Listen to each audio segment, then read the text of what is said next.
Welcome to CSEB aspirants. ഇന്ന് നമ്മൾ discuss ചെയ്യുന്നത് ബാങ്കിങ്ങിൻ്റെ ഒരു 10 റാങ്ക് മേക്കിംഗ് ക്വസ്റ്റ്യൻസ് ആണ്. അതായത് ബാങ്കിങ്ങിൽ നിന്ന് എല്ലായ്പ്പോഴും റാങ്ക് മേക്കിംഗ് ആയിട്ട് ഇപ്പോഴത്തെ, അതായത് പുതിയ അമെൻമെൻറ്റുമായി ബന്ധപ്പെട്ട് അല്ലെങ്കിൽ ബാങ്കിങ്ങിൽ ഉണ്ടാകുന്ന പുതിയ നിയമങ്ങളുമായി ബന്ധപ്പെട്ടുള്ള ചോദ്യങ്ങൾ, UGB റിലേറ്റഡ് ക്വസ്റ്റ്യൻസ് ഒക്കെ കാണാറുണ്ട് കേട്ടോ. അപ്പോൾ അതുമായി ബന്ധപ്പെട്ട 10 റാങ്ക് മേക്കിംഗ് ക്വസ്റ്റ്യൻസ് ആണ് നമ്മളിവിടെ ഡിസ്കസ് ചെയ്യുന്നത്. ഓക്കെ, അപ്പോൾ ആദ്യം നോക്കാം. ബാങ്കിങ് ലോസിൻ്റെ അമെൻമെൻറ്റ് ബില്ല് 2024 വന്നിട്ടുണ്ട്. ഡിസംബറിലാണ് വന്നത് കേട്ടോ. ബാങ്കിങ് ലോസിൻ്റെ അമെൻമെൻറ്റ് ബില്ല് 2024 ഇൻട്രൊഡ്യൂസ് ചെയ്തത്, ലോക്സഭയിൽ ഇൻട്രൊഡ്യൂസ് ചെയ്തത് ഓഗസ്റ്റ് 9, 2024 അതിൽ സുപ്രധാന ചില വകുപ്പുകൾ അമെൻഡ് വന്നിട്ടുണ്ട്. RBI ആക്ടിന് വന്നിട്ടുണ്ട് 1934, banking regulation act 1949, state bank of India act 1955, banking companies acquisition and transfer of undertaking act 1970, banking companies acquisition and transfer of undertaking act 1980. Okay, ഇതിലൊക്കെയാണ് സുപ്രധാന ചെറിയ മാറ്റങ്ങൾ വന്നിട്ടുള്ളത്. അപ്പം മുഴുവൻ നമ്മൾ ഡിസ്കസ് ചെയ്യുന്നില്ല. നമ്മൾ 10 ഇമ്പോർട്ടൻറ്റ് ക്വസ്റ്റ്യൻസ് മാത്രമേ എടുത്തിട്ടുള്ളൂ കേട്ടോ. Under the Banking Laws Amendment Bill 2024, what is the maximum number of nominees a depositor can now appoint for a bank account or a locker?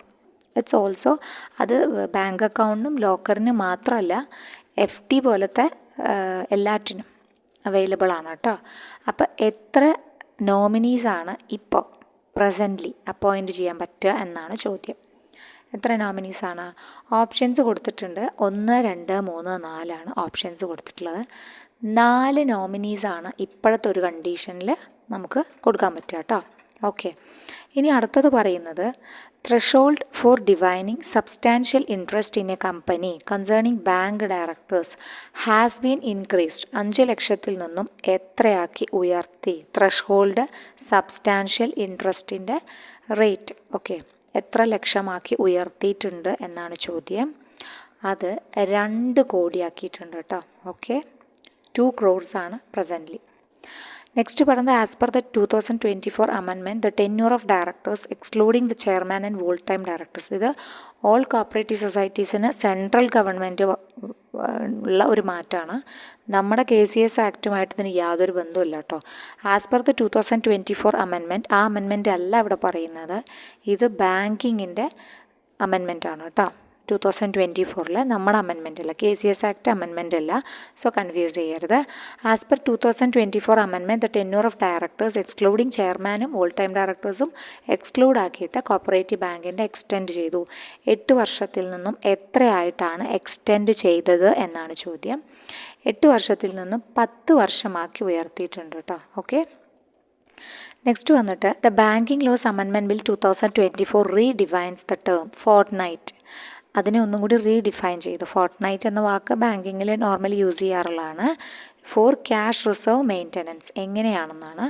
Saturday to the second following day ആണോ, first day to 15th day each month, 1 തൊട്ടിട്ട് 15th ദിവസം, and 16 day to last day of each month, 16 തൊട്ടിട്ട് പിന്നെ last day. Monday to Sunday ആണോ, first day to last day of each month, 1ാം തീയതി തൊട്ടിട്ട് last ഒരു 30ാം തീയതി വരെയാണോ പറയുന്നത്. ഫോർട്ട്നൈറ്റ് എന്ന് പറയുന്നത്, ഫോർട്ട്നൈറ്റ് എന്ന് പറഞ്ഞാൽ നമുക്കറിയാം 15 ഡേയ്സിൻ്റെ ഇതാണ്. അപ്പോൾ അതുകൊണ്ട് തന്നെ അവിടെയാണ് വരുന്നത് അല്ലേ. ഫസ്റ്റ് ഡേ ടു 15 ഡേ, പിന്നെ 16 ഡേ ടു ലാസ്റ്റ് ഡേ, അതായത് 30 31 വാട്ടവർ അത് ആണ് വരിക. ഓക്കെ, അപ്പോൾ അതാണ് ആൻസർ ആയിട്ട് വരിക കേട്ടോ. Okay, banking laws bill 2024 fortnight എന്ന് പറഞ്ഞു കഴിഞ്ഞാൽ first day to 15th day of each month and 16th day to last day of each month.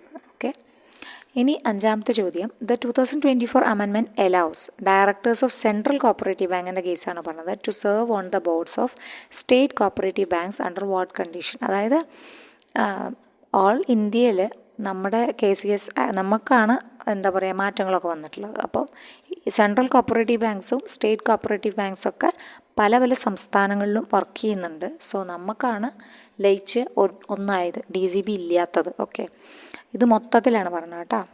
ഇത് മൊത്തത്തിലുള്ള ഒരു കൺസെപ്റ്റാണ് പറഞ്ഞത്. സെൻട്രൽ ഗവൺമെൻറ്റിൻ്റെ ഒരു നിയമമാണല്ലോ, അപ്പോൾ അതുകൊണ്ട് തന്നെ നിങ്ങൾ ജസ്റ്റ് മനസ്സിലാക്കുക. Okay, if they are appointed by the RBI, പിന്നെ if they hold substantial interest in the bank, if they are elected members of the state cooperative bank ആണോ, if they have a prior experience in commercial banks.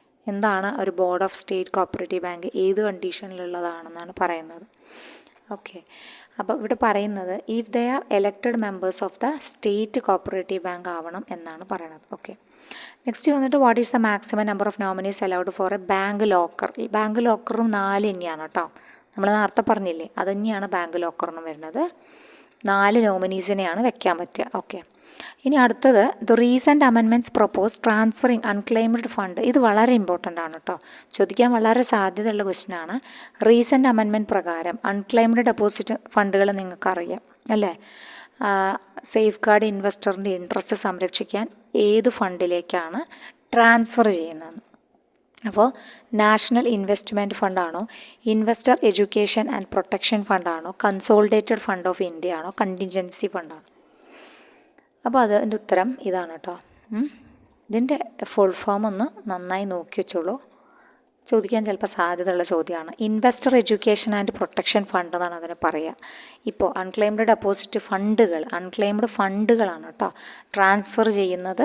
Safe guard ഇൻവെസ്റ്റേഴ്സിൻ്റെ കൂടുതൽ ഇൻട്രസ്റ്റുകൾ safe guard ചെയ്യാൻ വേണ്ടിയിട്ട് investor education and protection fund എന്നാണ് അറിയപ്പെടുന്നത്, അതിൻ്റെ പേര് കേട്ടോ, പുതിയ പേര്. ഇനി അതുപോലെ തന്നെ നമ്മുടെ UCBക്ക് കുറച്ചൊരു റിവൈസ്ഡ് നോംസ് ഇറക്കിയിട്ടുണ്ടായിരുന്നു. കുറച്ച് ഇമ്പോർട്ടൻ്റ് ആയത് മാത്രമേ നമ്മൾ എടുത്തിട്ടുള്ളൂ. അതെന്താണെന്ന് നോക്കാം. The RBI revised norms for UCBs ഫെബ്രുവരി 2025 വന്നതാണിത്. ഒരു small value loans per borrower increase ചെയ്തിട്ടുണ്ട് കേട്ടോ. ആദ്യം അത് 10 മില്യൺ ആയിരുന്നു, ഇപ്പോൾ അത് 30 മില്യൺ ആക്കിയിട്ടുണ്ട് കേട്ടോ. ഓക്കെ, ഉത്തരമായിട്ട് വരുന്നത് 30 മില്യൺ ആണ് കേട്ടോ. അത് 10 മില്യൺ ആയിരുന്നു. ക്ലാസിഫിക്കേഷൻ ലിമിറ്റ് വന്നിട്ട് സ്മോൾ വാല്യൂ പെർ ബോറോവറിന് സ്മോൾ വാല്യൂ ലോൺസിൻ്റെ ആ ഒരു പിന്നെ എന്താ പറയുക ബാർ വെച്ചിരുന്നത്. ഓക്കെ, 10 മില്യൺ ആയിരുന്നു, ഇപ്പോൾ അത് 30 മില്യൺ ആക്കിയിട്ടുണ്ട്. നെക്സ്റ്റ് വന്നിട്ട് ആസ് പെർ 2025 RBI ഗൈഡ്ലൈൻസിൽ അഗ്രഗേറ്റ് എക്സ്പ്ലോഷർ ലിമിറ്റ് റെസിഡൻഷ്യൽ മോർട്ടഗേജിന് UCB കൊടുക്കുന്നത് എത്ര % ഉയർത്തി എന്നാണ് ചോദിച്ചിട്ടുള്ളത്. 25% ആണ് കേട്ടോ ഉയർത്തിയിട്ടുള്ളത്. 25% ആണ് ഇപ്പം ഉള്ളത്. ഇനി next question, RBI deferred the implementation of certain banking regulations implement ചെയ്തിട്ടുണ്ട്, including those related to digital deposit buffers എന്ന് തൊട്ടിട്ടാണ് RBI ഇംപ്ലിമെൻറ്റ് ചെയ്യാൻ പോകുന്നത്. Digital deposit buffers. ഓക്കെ, അത് വരാൻ പോകുന്നത് എന്നാണ്, മാർച്ച് 31, 2026 മുതലാണ് കേട്ടോ. എന്താ വരാൻ പോണത്? ഡിജിറ്റൽ ഡെപ്പോസിറ്റ് ബഫേഴ്സ് എന്ന് പറയും. RBI deferred the implementation of certain banking regulations including those related to digital deposit buffers to which date എന്നാണ് ചോദിച്ചത്. മാർച്ച് 31, 2026 സ്മൂത്ത് ട്രാൻസിഷന് വേണ്ടിയിട്ടാണ് RBI ഈ ഒരു deferred implementation of a new banking regulation, അതായത് concerning digital deposit buffers March 31, 2026 കേട്ടോ implement ചെയ്യുക. Okay, അപ്പോൾ കുറച്ച് ക്വസ്റ്റ്യൻസേ ഉള്ളൂ, വളരെ ഇമ്പോർട്ടൻ്റ് ആയ കുറച്ച് ക്വസ്റ്റ്യൻസാണ് നമ്മൾ ഡിസ്കസ് ചെയ്തത്. അപ്പോൾ നിങ്ങൾക്ക് മനസ്സിലായിട്ടുണ്ടാവുമെന്ന് വിചാരിക്കുന്നു. എന്തായാലും ജസ്റ്റ് ഒന്ന് റെഫർ ചെയ്തെടുക്കുക കേട്ടോ. 10 ക്വസ്റ്റ്യൻ ഉള്ളെങ്കിലും 10 ക്വസ്റ്റ്യനും വെരി വെരി വാല്യുബിൾ ആണ്. ഒരു ക്വസ്റ്റ്യൻ കിട്ടിയാൽ നിങ്ങൾക്ക് 1 മാർക്ക് കിട്ടുമല്ലോ. അപ്പോൾ ചെറിയ വീഡിയോ ആണ്. അപ്പോൾ നമ്മുടെ കോപ്പറേറ്റീവ് ലോയുടെ കോഴ്സ് അതിനെക്കുറിച്ച് അറിയാത്ത ആൾക്കാർ പറയുകയാണെങ്കിൽ നമ്മൾ കോപ്പറേറ്റീവ് ലോയുടെ ക്ലാസ് എടുത്തു കൊടുക്കുന്നുണ്ട് കേട്ടോ. ഡീറ്റെയിൽഡ് ക്ലാസ് തന്നെയാണ് പ്രൊവൈഡ് ചെയ്യുന്നത്. ടെലഗ്രാം വഴിയാണ് ക്ലാസ്സൊക്കെ പോകുന്നത്. ക്ലാസ്സൊക്കെ ഇപ്പോൾ നന്നായി പോകുന്നുണ്ട്. അപ്പോൾ ആ ക്ലാസ്സിൻ്റെ ഡീറ്റെയിൽസിനെ കുറിച്ച് അറിയാൻ പിന്നെ നമ്മുടെ ഇവിടെ പ്രസൻറ്റ് ചെയ്യുന്ന നോട്ട്സ് അവിടെ PDF അവൈലബിൾ ആണ് കേട്ടോ. 500 രൂപയാണ്, 3 മാസത്തിന് കൂടിയാണ് കേട്ടോ 500 രൂപ വന്നിട്ട്. അതിപ്പോൾ April 1 ക്ലാസ് സ്റ്റാർട്ട് ചെയ്തു. നിങ്ങൾക്ക് ഇപ്പോൾ വേണമെങ്കിൽ ജോയിൻ ചെയ്താൽ ക്യാച്ച് ചെയ്യാവുന്നതേ ഉള്ളൂ, കുഴപ്പമൊന്നുമില്ല. സിംപ്ലിഫൈഡ് ആയിട്ടാണ് നമ്മൾ ക്ലാസ്സൊക്കെ എടുത്തു കൊടുക്കുന്നത്. ഇൻട്രസ്റ്റഡ് ആയ ആരെങ്കിലും ഉണ്ടെങ്കിൽ ജസ്റ്റ് മെസ്സേജ് ചെയ്ത് ജോയിൻ ചെയ്യാം കേട്ടോ. ഓക്കെ, അപ്പോൾ ഇത്രയേ ഉള്ളൂ ഇന്നത്തെ കുഞ്ഞു വീഡിയോ ആണ്. പക്ഷേ നല്ല ക്വസ്റ്റ്യൻസാണ്. അപ്പോൾ ഇങ്ങനത്തെ ക്വസ്റ്റ്യൻസൊക്കെ നിങ്ങൾ അറിഞ്ഞിരിക്കണം. ഇപ്പോഴത്തെ മാറ്റങ്ങളൊക്കെ നിങ്ങൾ തീർച്ചയായിട്ടും അറിഞ്ഞിരിക്കണം. 1, 2, 3 ക്വസ്റ്റ്യൻസ് അങ്ങനെയൊക്കെ വരാറുണ്ട്. 1, 2 ക്വസ്റ്റ്യൻസ് അപ്പോൾ നിങ്ങൾക്ക് കിട്ടുകയാണെങ്കിൽ ഇങ്ങനത്തെ ക്വസ്റ്റ്യൻസൊക്കെ കിട്ടുമ്പോൾ നിങ്ങളത് റെഫർ ചെയ്ത് നിങ്ങളുടെ സ്റ്റഡി ബുക്കിലേക്ക് ഒന്ന് റെഫർ ചെയ്ത് വെക്കുക കേട്ടോ. ഓക്കെ, അപ്പോൾ ഇത്രയേ പറയാനുള്ളൂ. Thank you.